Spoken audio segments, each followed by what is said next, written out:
நாட்டாமை குடும்பத்தை சார்ந்த உங்கள் அனைவருக்கும் என் அன்பு கலந்த மதிய வணக்கத்தை தெரிவித்துக் கொள்கின்றேன். நிகழ்வு வருகை தந்து இந்த நிகழ்ச்சியை மக்களிடம் எடுத்துச் செல்வதற்காக ஊடக நண்பர்களும் தொலைக்காட்சி நண்பர்களுக்கும் இங்கு நாட்டாமை குடும்பம் என்று பச்சை குத்தி கொள்ள வேண்டும் என்ற அவாவில் வந்த உங்கள் அனைவருக்கும் நன்றி தெரிவித்துக் கொள்கின்றேன். அந்த செயலை செய்வதற்காக வருகை தந்திருக்கின்ற வாணியின் மகன் அவர்களுக்கும் என்னுடைய வணக்கத்தை தெரிவித்துக் கொள்கின்றேன். இது நம்ம நிகழ்ச்சி முதல்ல அங்கே பிறந்தநாள் விழா கொண்டாடுறீங்க, அதுக்கு நான் நன்றி சொல்லிடுறேன். அந்த விழாவை பற்றி சிறப்பாக அன்பு சகோதரர் சுந்தர் அவர்கள் எடுத்துரைத்தார்கள். அங்கேயும் பேச வாய்ப்பு இல்லாதவர்கள் சிலர் பேச வேண்டும் என்று நினைத்தது. பாஸ்கர்லாம் பேசணும்னு சொன்னார், உட்கார்ந்துருக்காரு. ஈஸ்வரன் துடித்து கொண்டிருக்கிறார், மகாலிங்கம் துடித்து கொண்டிருக்கிறார்கள். பலரும் துடித்து கொண்டிருந்தாலும் பசி அனைவரும் துடித்து கொண்டிருப்பதை மனதில் கொண்டு நான் பேசிவிட்டால் அது சிறப்பாக இருக்கும், பேசினாலே பசி அடங்கியது போல் இருக்கும் என்று சொன்னாலும், இல்லை தலைவரே, சாப்பிட்டாதான் பசி அடங்கும் அப்படின்னு சொல்கிறது குடும்பம். அதனால் நாம் அனைவரும் உணவறிந்து விட்டு சிறப்பாக இந்த நாளை கடந்து செல்வோம் என்று சொல்லி, அதாவது இந்த குடும்பம் கிட்டத்தட்ட 38 வருஷம். 38 வருஷம்ன்றது சாதாரண உறவு கிடையாது. என்ன ஒரு பிறந்தநாள் விழா எடுக்கிறார்கள், பிறகு நன்றி தெரிவிக்கிறேன் என்று சொன்னால், என்னை வளர்த்து ஆளாக்கி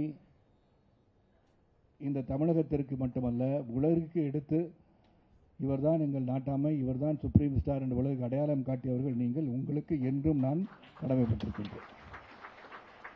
ஏன்னா நீங்கள் இல்லாமல் நாங்கள்லாம் உருவாகவே முடியாது. அது எந்த நடிகராக இருந்தாலும் சரி, மக்கள் அவர்களை விரும்பி பார்ப்பதன் அடிப்படையிலே தான் நாம் வளர்ச்சி பெறுகிறோம்.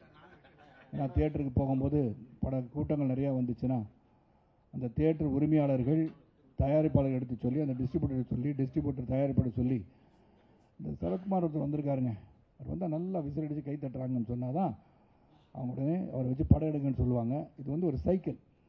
அதில் ரசிப்புத்தன்மை அதிகரிக்கும் போதும் அந்த ரசிப்புத்தன்மைக்கு ஏற்ப நம் வளர்ச்சி இருக்கிறது. என்னை பொறுத்தவரை என் கூட பயணித்தவங்க எல்லாமே இன்று வரை என்னுடன் இருக்கிறார்கள் சொன்னது எனக்கு பெரிய மகிழ்ச்சி. அவர்கள் அரசியல் ரீதியாக வேறு இடங்களில் இருந்தாலும் என் மீது இன்றளவிலும் பாசத்தோடு இருக்கிறார்கள் சொல்லும்போது, அந்த பாச பிணைப்பெல்லாம் நாட்டாமை குடும்பம் என்று அனைவரும் அடையாளத்தை வைத்துக் கொண்டால் சிறப்பாக இருக்கின்ற எண்ணங்கள் உதித்ததினால் இன்று நானும் அந்த நாட்டாமை குடும்பம் என்று பச்சை குத்திருப்பேன். ஆனால் படப்பிடிப்பு இருப்பது காரணத்தால் அந்த படப்பிடிப்பு முடிவதற்கு ஒரு 14-15 தேதி ஆன பிறகு அந்த நாட்டாமை குடும்பம் என்ற முத்திரை என் கைகளும் இருக்கும் என்பதை உங்களுக்கு தெரிவித்துள்ளது. இது என்ன புதுசாக பச்சை குத்திருக்கோம் அப்படின்னு சொன்னால் இது புதிதல்ல, பலருக்கு புதிதாக இருக்கலாம். என்னுடன் பயணித்தவர்கள் உணர்வோடு செய்து கொள்வதுதான். இப்பயும் கட்டாயம் யாருக்கும் கிடையாது. யார் யாருக்கு அது குற்றம் இயலாது, மருத்துவ ரீதியாக அது ஒவ்வாது என்று இருப்பவர்கள் நிச்சயமாக அதை செய்யக்கூடாது என்று சொல்வது முதல் ஆளாக நான் இருக்கின்றேன். அதனால் அது ஒரு அடையாளம் தான். இது ஒரு கிரீன் கார்டு மாதிரி சொல்லும் போது ஒரு உணர்வை உறுதிப்படுத்துவது தான் இந்த பச்சை குத்துறது தான். அந்த காலத்தில் அப்படி தான். நான் தேசிய கொடியை வலது தோள்பட்டையில் பச்சை குத்திருக்கேன்னா அது பலருக்கு தெரிந்தாலும் சிலருக்கு தெரியாவிட்டாலும் அது என்றைக்கும் நான் செய்த செயல். தேசிய பற்று உள்ளவன் நான், தேசிய நீரோட்டத்தில் இருக்க வேண்டும் என்று நினைத்து பயணித்துக் கொண்டிருப்பவன் நான். நாடு சிறப்பாக இருந்தால்தான் மக்கள் சிறப்பாக இருக்க முடியும் எண்ணத்தில் பயணிப்பவன் நான். அதனால தான் அப்பயே நான் பார்க்காதவங்களுக்கு இன்றைக்கும் காமிச்சிடுறேன். பார்க்குறவங்க படத்தை போய் பார்த்தா தெரியும். இதுதான் என்னுடைய நேஷனல் ஃப்ளாக். ஏன்னா ஒரு ஒற்றுமை என்பது தேசிய உணர்வு இருக்க வேண்டும் என்று நான் பச்சை குத்தினேன். அதுக்கு தனிப்பட்ட முறையிலே ஊடக நண்பர்களும் பத்திரிகை இல்லாத போது இதை பச்சை குத்துன பிறகு ஒரு படப்பிடிப்புக்கு போயிருக்கும்போது, என்னென்ன இந்த கட்சி கொடி பச்சை குத்திட்டீங்க, அப்போ அது கட்சி கொடி இல்லைப்பா, அது தேசிய கொடி அப்படின்னு. ஸோ இந்த அளவிலே அந்த கொடி, அந்த கலர் மூவர்ண கொடி சிலர் பயன்படுத்தி விட்டதால் அது தேசிய கொடிக்கு உள்ள மரியாதை சில சமயங்கள் கிடைக்காமல் சென்று விடுகிறதோ என்று எண்ணம் அன்று எனக்கு வந்தது.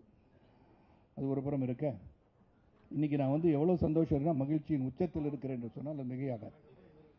குடும்ப சகிதமாக ஒரு ஞாயிற்றுக்கிழமை அன்றைக்கி, அதாவது நெல்லையில் நடந்த விழாவில் நெல்லையில் பங்கு பெற்றவர் 75% மற்றும் இங்கே இருக்கிற மற்ற பகுதியை சார்ந்தவர்களும் என் மீது பாசமுள்ளவரும் இங்கே வருகை தந்திருக்கிறீர்கள். ஞாயிற்றுக்கிழமை குடும்பத்துக்காக ஒதுக்கப்படுகின்ற ஒன்று.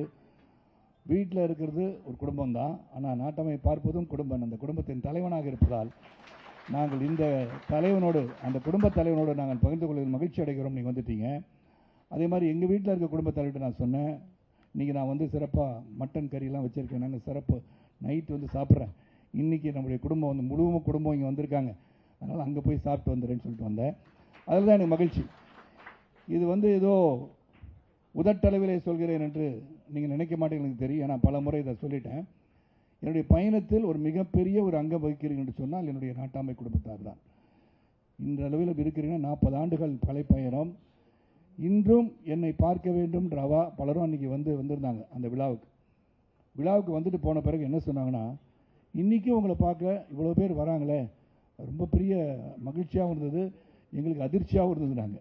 அதிர்ச்சி என்னென்ன இல்லை, 4 மணிக்கு வந்தவங்க 9 வரைக்கும் நீங்கள் பேசுகிற வரைக்கும் உட்காந்து கேட்டுட்டு போகும்போதும் கை கொடுத்து நீங்கள் எல்லாரையும் பார்த்துட்டு போகிறீங்களா, அது மகிழ்ச்சியாக இருந்தது. நாங்கள் அதுதான் வந்து குடும்பம். அந்த குடும்பம் என்றைக்கும் இப்படியே தான் இருக்கணும்.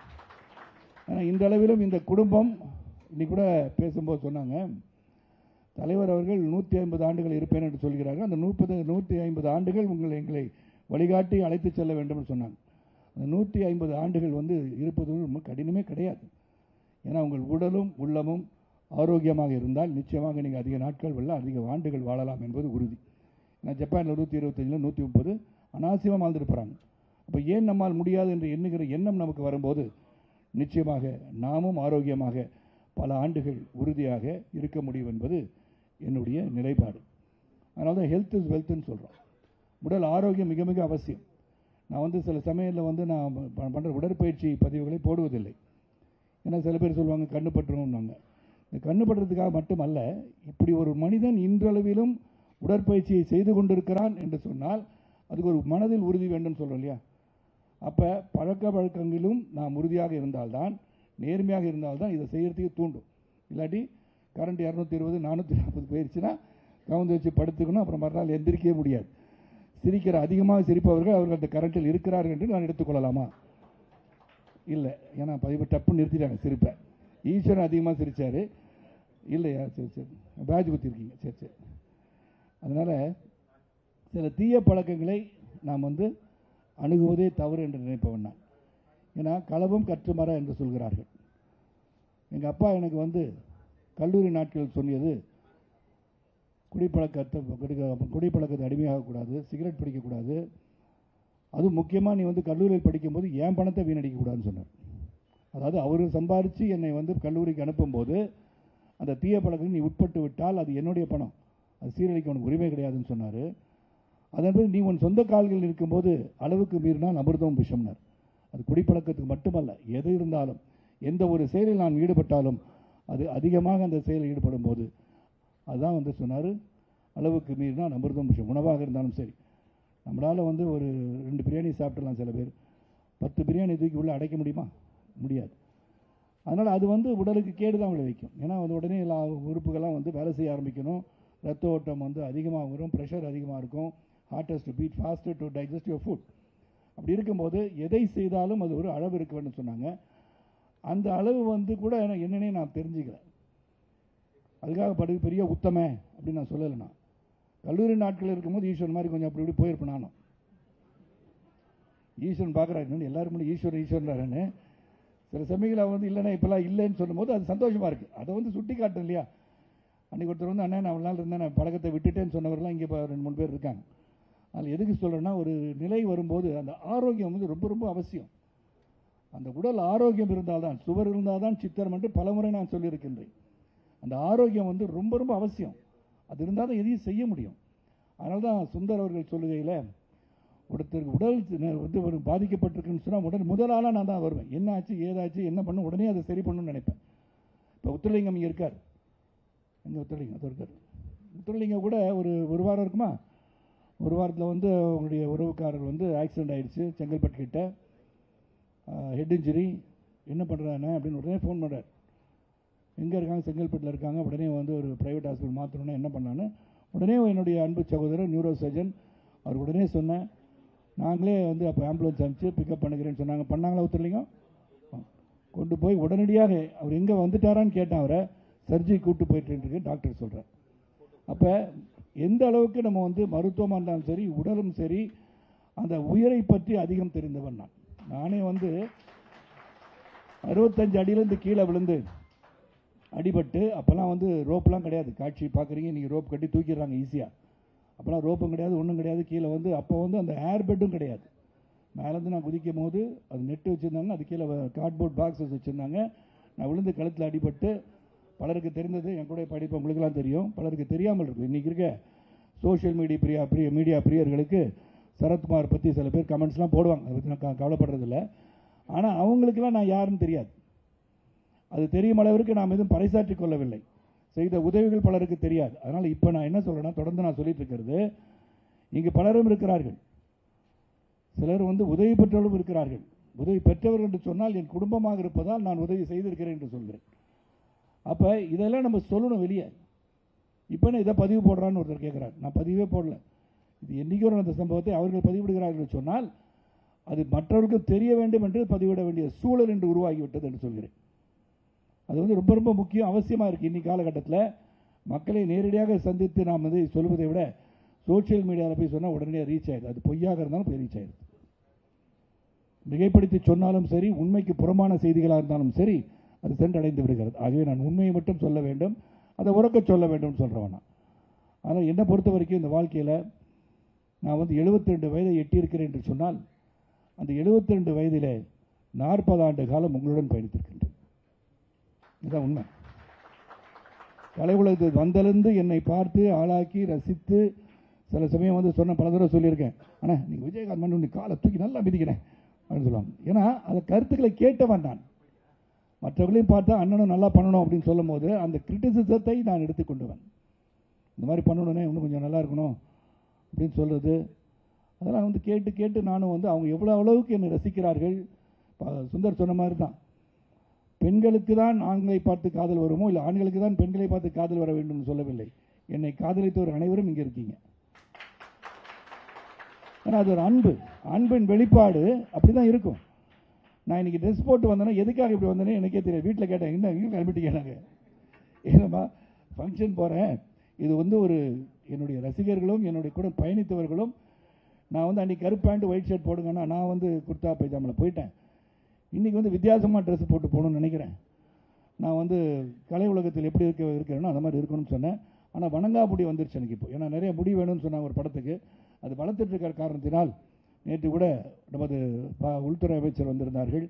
அங்கே இருந்த எல்லா தலைவரும் கேட்டால், என்ன இப்படி பரட்ட முடியாக வந்திருக்கீங்க? நாங்கள் இல்லைங்க, அது வணங்கா முடி ஆயிடுச்சு. நான் இல்லை, என் முடி அந்த வணங்கா முடியினால நான் வந்து இந்த மாதிரி பேண்ட் போட்டு போனால் நேற்று நல்லா இருக்காதுன்னு சொல்லி இன்றைக்கி அந்த பேண்டை போட்டு கொஞ்சம் ஜெல்லை போட்டு தடையை வச்சு நிறுத்திக்க வச்சுருக்கேன். இல்லாட்டி அப்படியே இங்கெல்லாம் வந்து விழும், அந்த அளவுக்கு முடி. இதை வந்து திருஷ்டின்ற படம் வரும், அதில் இந்த மாதிரி கெட்ட பிறகு முடி நிறையா இருக்கிற முடி. எனக்கு வந்து இறைவனுக்கு நான் நன்றி சொல்லிக்கிறேன். இந்த முடியை இன்னும் எனக்கு நேர்த்தியாக வளர்ந்து கொண்டு இருக்கிறது என்றால். ஏன்னா இது நிறைய பேர் வந்து கேட்டாங்க. எனக்கு இந்த மாதிரி சமயத்தை தான் குடும்பத்தை பகிர்ந்துக்க முடியும். திருச்சூரில் வந்து ஒரு ஃபங்க்ஷன் போயிருந்தேன். ரோட்டரி ஒரு 4000 பேர் அட்டன் பண்ண ரோட்டரி கிளப் ஃபங்க்ஷனுக்கு. நான் முன்வரிசையில் உட்காந்துருந்தேன். ஒரு திடீர்னு வந்து தோளில் ஒருத்தர் தட்டினார். பார்த்தா சூட்லாம் போட்டிருந்தார். நிறைய பேர் சூட் போட்டிருந்தாங்க அன்றைக்கி. என்ன சார் அப்படின்னா, இல்லை இது பிக்கு எங்கே வாங்கினீங்கன்னு கேட்டார். பிக்கா? இல்லை பிக் இல்லை சார், ஒரிஜினல் முடி சார், பாருங்கள் சார்னு. அதனால் இந்த முடி அதிகமாக இருந்தாலே பழகு, எப்படா அது முடியுது நிறைய பேர் கேட்குறாங்க. இப்போ அண்மையில் பார்த்தேன், அண்ணே அப்படியே இருக்குன்னு உங்கள் குரல், சினிமாவில் இருக்க மாதிரியே குரல் அப்படியே இருக்குன்றாங்க.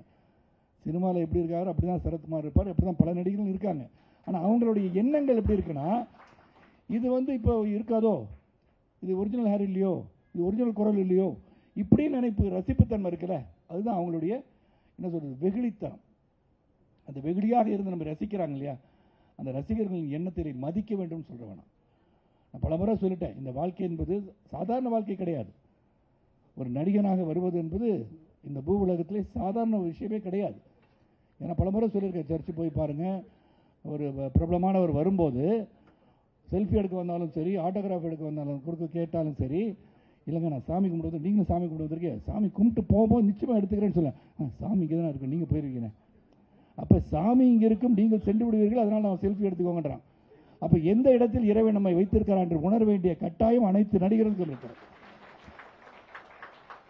இல்லையா? நீங்கள் எப்படி நடந்துக்கணும், மக்களுக்கு என்ன சொல்லணும், எந்த கருத்தை பதிவு செய்ய வேண்டும், இந்த அளவுக்கு ஒரு முக்கியத்துவத்தை தந்து உங்களை அமர்த்திருக்கிறார் என்று சொன்னால் இந்த வாழ்க்கையில் நீங்கள் சிறப்பாக செயல்பட்டு உண்மையாக செயல்பட்டு மக்களுக்கு நல்லது செய்ய வேண்டும் என்று உங்களை உச்ச இடத்தில் வைத்திருக்கிறார் என்று நாம் எடுத்துக்கொள்ள வேண்டும். அதே மாதிரி தான் ஈகை குணத்தை பற்றி பேசுகிறீங்க. அது பைபிளும் சரி, குரானும் சரி, கீதையிலும் சரி, ஒரு தனி மனிதனிடம் இறைவன் அதிகமான செல்வத்தை கொடுத்திருக்கிறார் என்று சொன்னால் மனிதாத உனக்கல்ல மற்றவர்களுடன் பகிர்ந்து கொள்வதற்காக சொல்கிறார். அதான் உண்மையும் கூட. அதான் சொல்லுது எல்லாத்தையும். பைபிளும் சரி, குரானும் சரி, கீதையிலும் மற்றவர்களுக்கு உதவி பண்ணுற அளவுக்கு உங்களுக்கு வந்து பெரிய ஒரு சக்தியை கொடுத்திருக்கார் என்று சொன்னால் அதை மற்றவர்களுடன் பகிர்ந்து கொள் அப்படின்றான். அந்த பகிர்ந்து கொள்கின்ற எண்ணம் அனைவருக்கும் வரணும். சிறு உதவியாக இருந்தாலும், சிறு துரும்பும் பல்கொத்து உதவும் சொல்கிறோம் இல்லையா, அது மாதிரி சிறு உதவியாக இருந்தாலும் செய்கிற மனப்பான்மையை வளர்த்துக்கணும். உதவி என்பது பொருளாதார உதவி மட்டுமல்ல. ஒரு மூதாட்டி தெருவை வந்து கடக்க முடியாமல் நின்றுட்டே இருக்காங்க ரொம்ப நேரம், அதை பார்த்துட்டே இருக்கிறதும் தப்பு தான். அவங்கள அந்த பக்கம் கொண்டு போய் சேர்த்து விட்டாலே அது பெரிய உதவி தான். இதுதான் சின்ன சின்ன உதவியாக தெரியலாம், அது பெரிய உதவியாக இருக்கும். அவங்க ரொம்ப வாழ்த்தும் அவங்கள. கஷ்டப்பட்டுட்டு போகலாமா வேண்டாமான்னு படி பார்த்தா டிராஃபிக் வந்துட்டு இருக்கும், ரெட் லைட் இருக்கும், இவங்க எப்போ போகிறதுன்னு தெரியாது, மூதாட்டி வரை வேகமாக செல்ல முடியாது. முதியவர்களை பற்றி நான் சொல்கிறேன். ஆக இதெல்லாம் சின்ன சின்ன உதவிகள்.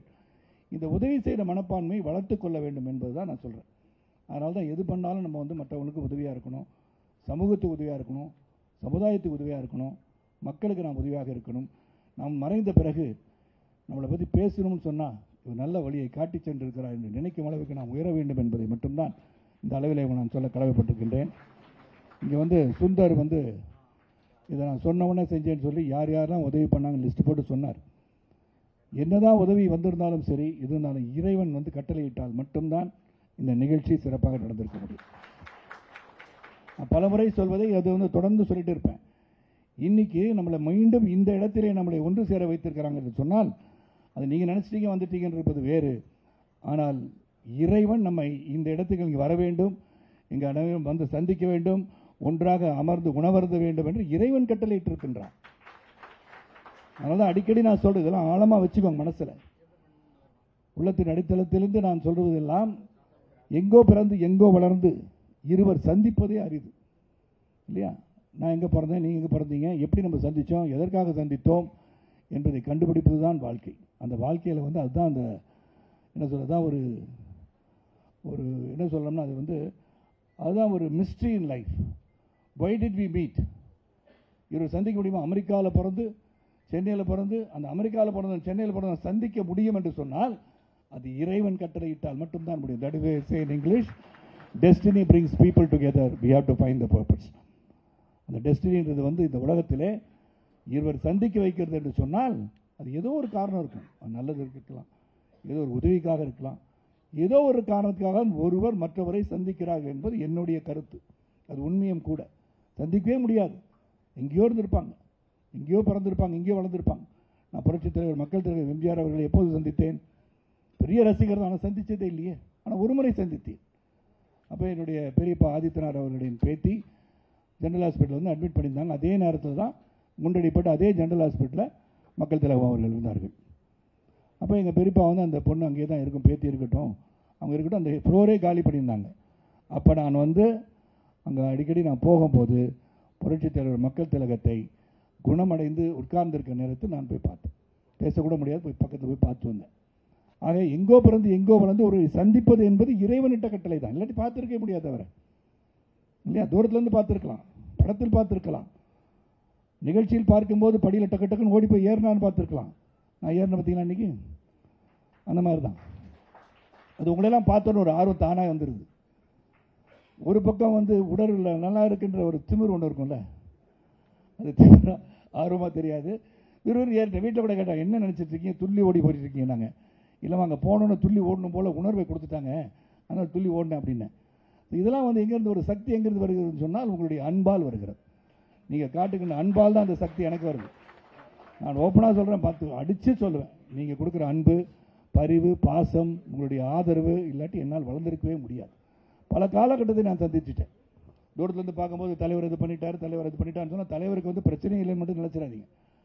நான் ஒரு காரியத்தை எடுக்கும்போது அந்த காரியத்தை முடிக்க வேண்டும் என்று நினைக்கிறவன் நான்.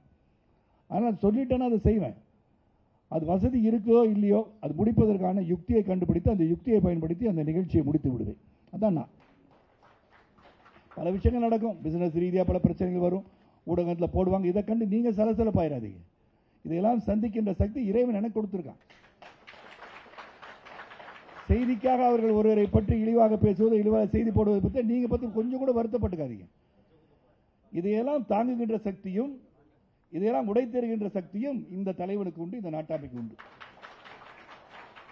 நீங்க எதை பற்றி சலசலப்பே ஆவாதீங்க.